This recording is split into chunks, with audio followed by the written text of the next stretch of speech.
Welcome to the Ambrose Show. I'm your host and your travel guide to the other side, Ambrose. To find out more about me and my work, visit my website, exploreyourspirit.com. On there, you'll find my online classes, my books, my private coaching sessions you can do with me, readings, my blog, podcasts, all the good stuff. And while you're there, sign up for my free newsletter where you'll get information about all upcoming things I'm doing. And so we can stay in touch. Okay, we're back with another episode. And today, I'd like to talk about your higher self. Have you heard that term? What is your higher self? The short way to explain it is it's your soul, all of it. All of the beauty that is you. And each time you're born, only a little bit of your soul comes down on the earth plane with you. Just enough to be present here and to be aware and to bring information from the higher planes down into the earth plane, and with enough cords attached to collect all this information for your Akashic records. Your soul has cords that record everything you're doing and deliver that information back. So it's a record of what you've learned, what you tried, what you grew from, what you still need to work on, what you're excelling at, and what you're still having a lot of trouble with. It helps you make plans for every lifetime. Each lifetime, as we go back to the other side, we are back in connection with all of us. So we remember all of our lifetimes, all of our experiences, everything we learned. And so then when we decide to come back down again, and we meet with our spirit guides and helpers who are going to help us make a plan of what we're going to learn this time and experience, we can bring all that information from the Akashic records. And then with our higher self, we look at what we most need to work on and learn in order to evolve in the quickest way possible. So our higher self is like the smartest part of us. It contains the most wisdom that we've ever gained and has all that great feedback of memories that we are forgetting about when we're down here. So imagine if you had someone that remembered all the things you've done and you're going through something really hard and you're like, I just don't know. I don't know if I can do this. Well, your higher self knows that you can. And when you reach out to your higher self, it reminds you and it says, remember back in this lifetime when this thing happened and you could do it. You did that. If you could do that, you could handle this. And so it's important when we're in touch with our higher self that we can get this great communication and feedback and be able to use it to help motivate us to do whatever that we need to do in this lifetime. What's the problem? Well, we are disconnected from our higher self. As we come through the veil into the earth plane, we forget, and then we're not taught about it. So we might feel something intuitively, but up until recently, most of us weren't taught, hey, you can go tap into your higher self. We were taught according to what religion wanted us to focus on, which was reach out to someone else to get help. So reach out to your priest or your pastor or your guru and let them intervene for you to get help, or to ask the angels for help, or to ask your guides. And there are good times and important times when it is helpful to reach out to other people. They have information, wisdom, experience that can be helpful. And they have ways to guide you that in a jam when you're not thinking clearly can be extremely helpful. But part of the work and part of the growth and part of you evolving into a wiser person is also leaning on your higher self. talking to that part of you that knows more about you, knows more about you than anyone or anything, because it's you. You know what you've gone through lifetime after lifetime.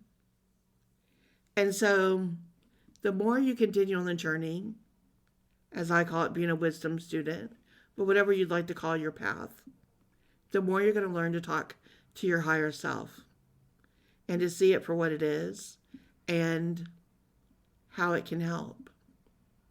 Now, what's interesting about this is the more you do this, the more you're going to get comfortable with doing it.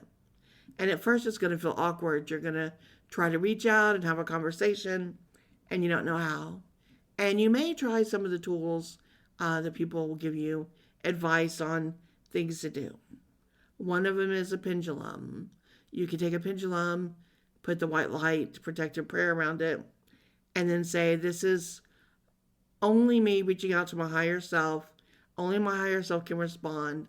Please move the pendulum clockwise for yes, counterclockwise for no, and help me with these questions.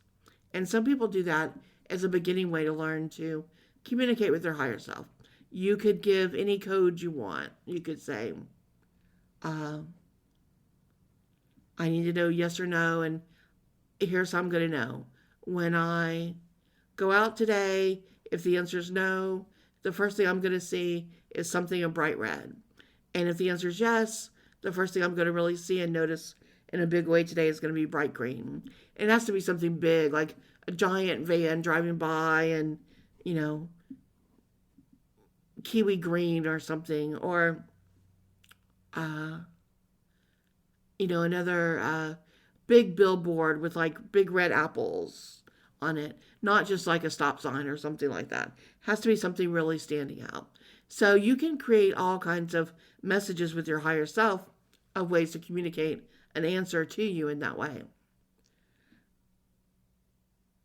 It doesn't matter which way you do it. It's just that you keep practicing and that you keep trying. And eventually, the more you do it, the more it's going to awaken your intuition, and you'll get stronger about it and more comfortable. And then you'll have more of an intuitive, telepathic communication where you realize that your higher self is communicating with you all the time. And you'll find too that some of the times where you thought it was the universe, that it was actually your higher self making these happen. Instead of like, why is the universe testing me so hard? It's your higher self actually doing that. Your higher self is kind of throwing these things in your direction to get you to get the message. It's not a punishment. It's not like, why is the universe punishing me now and making this bad thing happen? Every time when I try and I get to this place, this thing happens every single time. And why am I being punished? You're not being punished, most likely. It's rare that it's a punishment. It's usually a hint, like, hey, you need to change something, or this is going to be an even bigger problem in the future. You keep doing this the same way, it's not working, you've skated by, but a bigger storm is coming, and that is not going to handle it or fix it or weather it like you hope. So change now. And so in cases like that, your higher self will keep bringing the same conversation, the same feelings, the same energy, all of that. It'll keep bringing it up, trying to get you to make a change. So it's like being mad at yourself. You're mad at your higher self who's just trying to help you. And when you see it that way, it's kind of funny, and you don't worry about it the same way. If you can get to be in touch with your higher self and understand and see what it's doing. When you take it to the next level, after you've identified what your higher self is doing and how it's helping you with your wounds. We all have wounds. Some are fresh, some are old, but they're all there. Some we bring in with us from other lifetimes. Some have been created here. And our higher self wants to help us heal those wounds. And the only way to do that is to remove whatever's at the root that keeps the wound reopening or appearing, or whatever the incident is that keeps wounding you. And the only way to do that is to get to the root of it and remove that problem, remove that source, so it stops. And your higher self will do that as well. And again, you may be thinking, why is the universe doing this to me? Why does it keep repeating? Sometimes it's karma. And if there's a karma attached, it could be karma and the universe working together. But if you have worked through karma and there's nothing left, you feel you've done everything you could, then it is something within you at this point. It is a fear you're still holding on to, or anger, or guilt, or in some way you have not healed it at the source within you. So it's reappearing because of that, because it needs to be fully healed. Once you understand which one that is, then you can go on to heal it if it's through your higher self. Having that conversation with your higher self, saying you understand and that you're resolving to do things differently now. And so this will heal it finally at the last place so that you don't bring any of that back with you when you cross over from this lifetime. At the next level, you begin to understand this for other people. And so as you look at everyone in your life, you realize where they've excelled and where they're still struggling. You are seeing their wounded self, how their wounded self is hurting, where it feels rejected, where it's still struggling. And you may be able to see for these people what parts they're going to be able to change and which they aren't. And everyone knows the saying that you can't make anyone change, and you can't. And people say, people don't change. I don't agree with that as much. I agree that you cannot make people change. If a person does not want to change, you can try to force them all you want. They'll never fully change. But if a person wants to change and they truly desire it, then it can happen. If they're willing to do the work, it can happen. It might take them a long time to overcome it, to overcome their thoughts, the patterns they've created. It could be they were even born with a certain type of pattern of thoughts, and they have to work every day to have those thoughts and then overwrite them, overcome them, and change them to then vibrate at a different frequency. But if they work at it hard enough, they will change. But that's an internal thing that person has to do because they truly want to. They truly desire it. So all of us are walking around wounded with our wounded selves, one thing or another, usually lots of wounded things. And we talk about this from our childhood onward, how things wounded us in our childhood, how they hurt us. And then when we begin to understand through studying the mystery school teachings that everything's a plan on the other side. We sat down with our higher self and decided, how am I going to come back in this lifetime? Where will I be born? How? I pick my parents. I pick the area of the world I'm going to be born. I'm picking my genetics, my DNA, what I'll look like. And I'm putting all these karmic markers in my aura as to what my strengths will be and what my weaknesses will be, and to how I will look physically, to how mentally capable I will be, how physically capable, how emotionally capable. I'll put in karma of things that I need to experience because I experienced them on the other side before, and now it's my turn to feel them on this side, so I can truly have the wisdom of experience and understand what it's like to be insert whatever you want here, but something on the other side. And we switch back and forth from men to women, from one race to another, from one point of view to another, from the staunchest conservative to the most open liberal, whatever you want to describe it. We have been or will be each of those things throughout many lifetimes so that we fully understand both sides. We come here to learn about duality. We come here to learn about balance. We come here to learn about seeing both sides. And eventually, as we grow and we master, we learn that there is no one answer. There is no one truth. It's all perspective. And perspective changes according to us and how far we've grown, how we've evolved and developed, what we're willing to do with it. That is why that quote, the more I learn, the less I know, is so appropriate and important because it really is so true. And the smarter you get, the more you realize there's so much more to learn.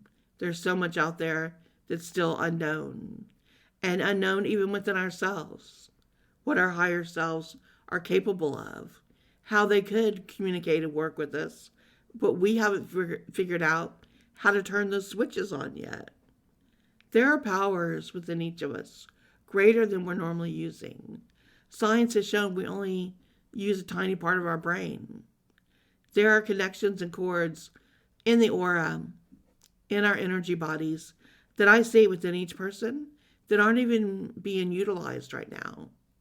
There are cords that are waiting to be activated that can bring all type of new dimension and evolution and understanding. And they're being awakened slowly at this time. They're being powered up.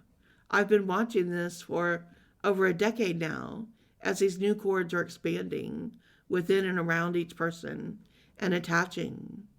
I believe they're going to make us more telepathic and intuitive and even other types of superpowers that we don't even understand yet. They're coming.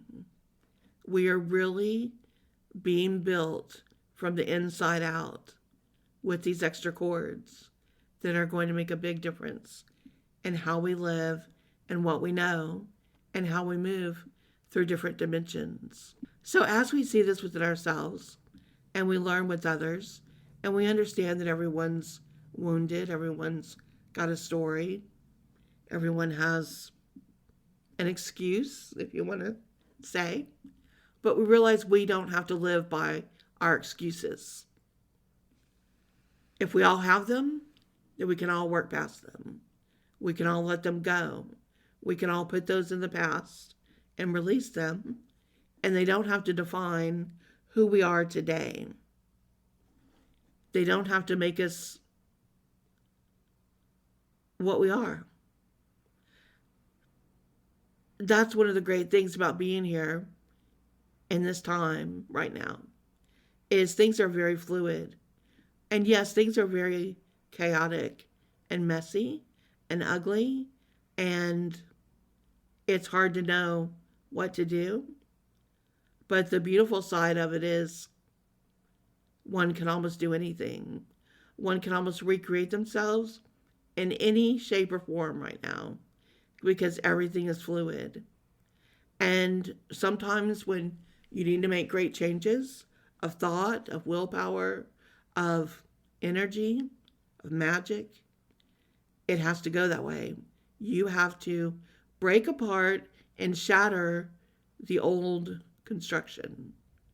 You have to burn the bridge, smash it to bits. There is no retreat. I remember studying in history, and I can't think of who it was right now, but there was a captain or an admiral who would lead ships to war. And he would do something like burn the docks when they left so that there was no way to go back home. He did something like that. And that the only way they were going to be successful was to go forward and get what they needed and have enough money and everything to come back somewhere where they could dock and get back. And I can't remember the rest of that story right now.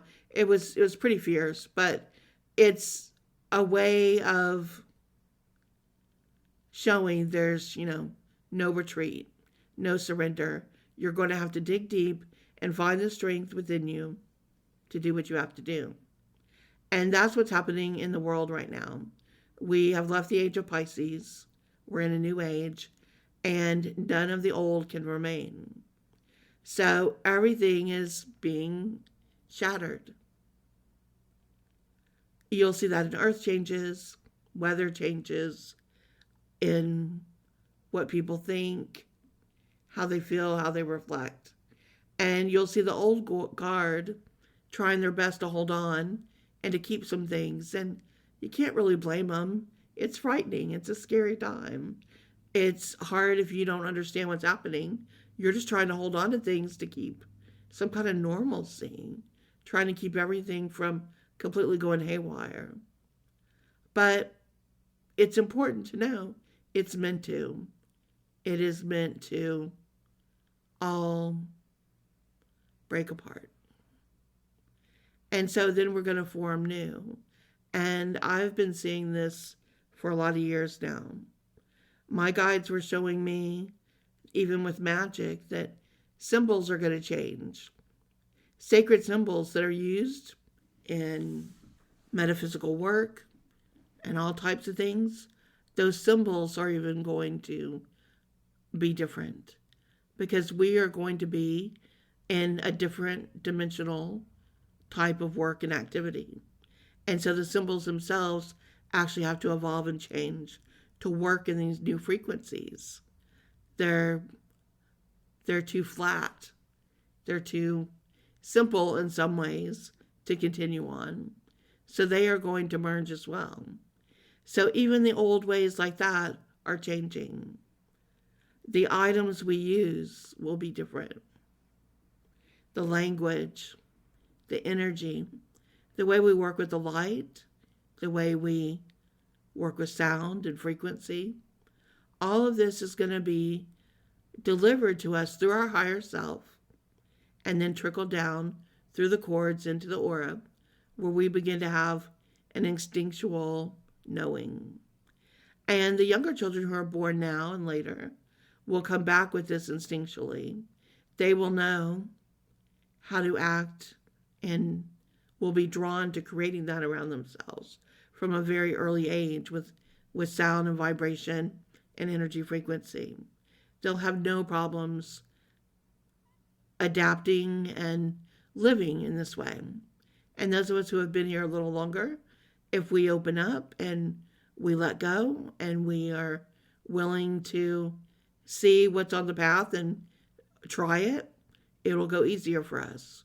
And those of us who have a little more fear, a little more hesitation, trying to hold on to the old ways, it's going to be the toughest. It's going to feel the most frightening to those people and be a challenge for them. What we can do to help each other as we're going through this is we can see the wounds that each person is carrying. And while we can't force them to change, we can have empathy and compassion. And we can plant seeds. This is the time coming up to fall, when seeds are planted in the ground for crops, for things to bloom in the spring, whatever spring is for a person. Spring is a time of growth and opening up. So nature shows us that every 6 months between fall equinox and spring equinox. When we plant seeds of thought within a person, their spring could come at any time, within moments or days or years or lifetimes. But when we plant little seeds of thought, it's helpful. It's not pushy. It's not trying to get someone to change. It's sending a nice thought out to them, saying it to them, that maybe in the future will be something that touches them and helps them move forward. Because we understand everyone has to heal at their own pace, and their higher self is doing the best they can. And so some people aren't ready to heal. And if they're not, it can harm them more trying to push them when they're just not ready to hear. It can make them more confused or more resentful or angrier. So it's never about pushing. It's never about trying to convert someone into your way of thinking. Those things don't go well. If you want to be the change you want to see in the world, then focus on yourself, on speaking with your higher self, and how you can be the best you can be every day with your energy, with your actions, with your words, with how you carry yourself. When you take action on being the best you that you can be, people notice that, and it inspires them to want to be more and to do more. Instead of trying to go tell them what they're not doing right and how they should do it. Most people aren't going to react as positively for that, especially if they haven't asked you for their, for your opinion. So instead, be the change.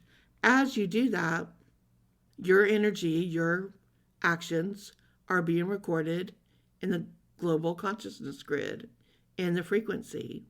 And every person that stands up and takes action and lives at a higher vibration and works on themselves and cleans their aura and becomes a part of light frequency and vibration in the world, that all gets recorded in the global consciousness grid. And that holds that energy and creates more white light to support everyone here on the earth plane. It lifts them. It counterbalances the negative that's going in there from other people who are fearful or who are worried about things so much that they're just pouring all that negativity into the grid. So every time you step up with the opposite, you're cleansing it, you're lifting it, and you're making that vibration so strong that that frequency can rain down on others and help lift them back into hope and grace and serenity and a sense of peace. That is the change that you can do on a daily basis, living your best life that can have a huge impact on the rest of the world. You don't have to speak it to another person. Just being the best version of yourself raises that energy into the grid and helps lift the energy for everyone. So eventually we all get off the earth plane in the wheel of karma and off of this grid, and we move up into the higher vibrations, and we evolve as an entire species, all of humanity.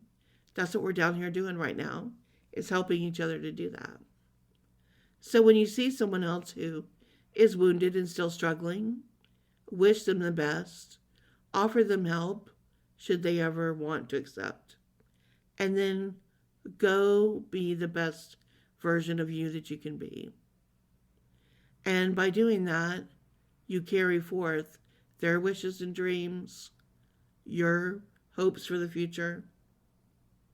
You create a safe space, a point of light in the grid to help others when they're ready. And it may not be this lifetime. It could be next. But if you've ever wondered if there's anything you can do to create a legacy, to have let the world know you were here and it mattered, this is it. It matters every day. What you get up and do, how you show up for others, what you think about, how you live, how you love, how you embrace your frequency, how you lift it. All of that is creating your legacy here. And it's all being recorded in the global consciousness grid and in your Akashic records. And your higher self is marking all of it. It is being noticed on the other side by many. So don't waste a minute. Let your highest frequency, love, light, vibration, mojo, whatever you want to call it, let it out. Live and love and share with everyone. And know when you're doing that it matters. Every moment matters. You matter. From my higher self to your higher self, I'm sending you love right now and light and lots of gratitude. Thank you for being here, for caring, for doing what you do for the world, for getting up and giving all you have every day, for thinking about yourself and others and doing what you can. Thank you. My soul to yours thanks you for being aware and working and doing all that you do. So I hope you feel it right now. I'm sending you my love and my light and wishing good things for you all. All right, take care. See you next week.